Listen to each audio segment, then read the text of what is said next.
अनेक देशवासियों से मिलने के बाद मेरा यह विश्वास और भी दृढ़ हुआ कि हमारे निष्ठावान नागरिक ही वास्तविक राष्ट्र निर्माता हैं और वे सभी भारत को बेहतर बनाने के लिए प्रयासरत हैं। ऐसे सभी निष्ठावान देशवासियों के हाथों में हमारे महान देश का भविष्य सुरक्षित है। प्यारे देशवासियों, अपने इन अनुभवों से गुजरते हुए अक्सर मुझे अपना बचपन भी याद आता रहा है कि किस तरह महत्वपूर्ण ऐतिहासिक घटनाएं हमारे व्यक्तिगत जीवन को प्रभावित करती रहीं। जब अपने छोटे से गांव में एक साधारण बालक के नज़रिए से मैं जीवन को समझने की कोशिश कर रहा था, तब देश को आज़ादी हासिल किए हुए कुछ ही साल हुए थे। देश के पुनर्निर्माण के लिए लोगों में एक नया जोश दिखाई देता था। उनकी आंखों में नए सपने थे। मेरे दिलो दिमाग में भी एक धुंधली सी कल्पना उभर रही थी कि एक दिन शायद मैं भी अपने देश के निर्माण में भागीदारी कर सकूंगा। कच्चे घर में गुजर बसर करने वाले एक परिवार के मेरे जैसे साधारण बालक के लिए हमारे गणतंत्र के सर्वोच्च संवैधानिक पद के बारे में कोई भी जानकारी होना कल्पना से परे था।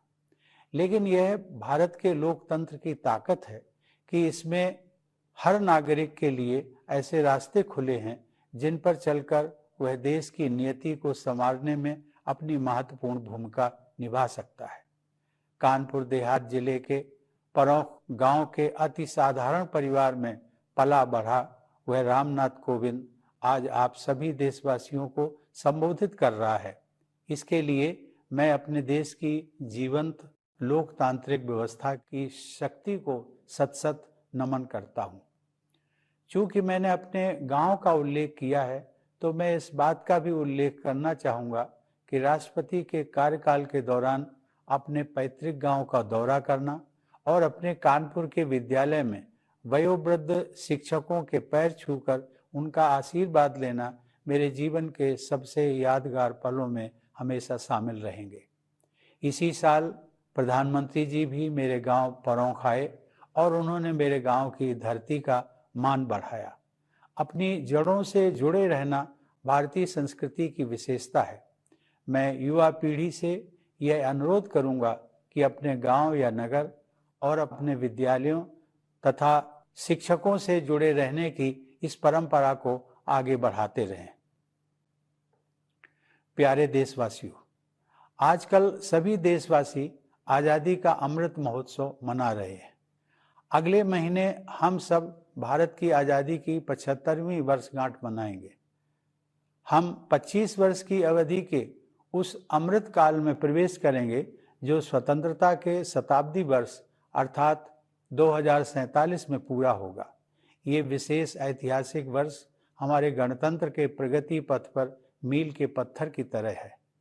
हमारे लोकतंत्र की यह विकास यात्रा देश की स्वर्णिम संभावनाओं को कार्य रूप देकर विश्व समुदाय के समक्ष एक श्रेष्ठ भारत को प्रस्तुत करने की यात्रा है।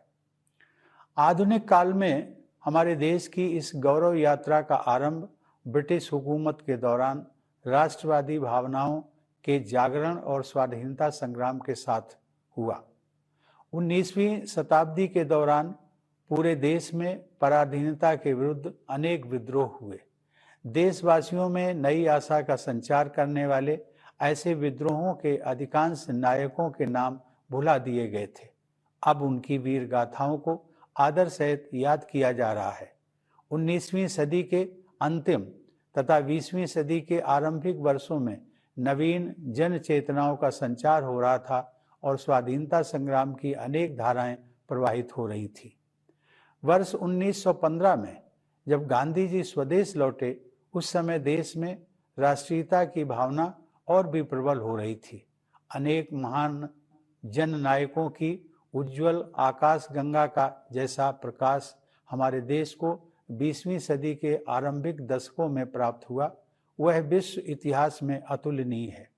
जहां एक और आधुनिक युग के एक ऋषि की तरह गुरुदेव रविंद्रनाथ टैगोर हमारी सांस्कृतिक विरासत से देशवासियों को फिर से जोड़ रहे थे, वहीं दूसरी ओर बाबा साहब भीमराव आम्बेडकर समानता के आदर्श की ऐसी पुरजोर वकालत कर रहे थे जैसा अधिकांश विकसित देशों में भी दिखाई नहीं दे रहा था। तिलक और गोखले से लेकर भगत सिंह और नेताजी सुभाष चंद्र बोस तक, जवाहरलाल नेहरू, सरदार पटेल और श्यामा प्रसाद मुखर्जी से लेकर सरोजिनी नायडू और कमला देवी चट्टोपाध्याय तक, ऐसी अनेक विभूतियों का केवल एक ही लक्ष्य के लिए तत्पर होना मानवता के इतिहास में अन्यत्र नहीं देखा गया है। मेरे मस्तिष्क में और भी कई विभूतियों के नाम उभर रहे हैं, लेकिन मेरे कहने का तात्पर्य यह है कि स्वाधीन भारत की विभिन्न परिकल्पनाओं से संपन्न अनेक महान नेताओं ने भारत की स्वाधीनता के लिए त्याग और बलिदान के अद्भुत उदाहरण प्रस्तुत किए। इसमें कोई संदेह नहीं है कि स्वाधीनता संग्राम पर गांधी जी के परिवर्तनकारी विचारों का प्रभाव सबसे अधिक पड़ा और उस दौरान उन्होंने कोटि कोटि देशवासियों की जीवन धारा को नई दिशा दे दी।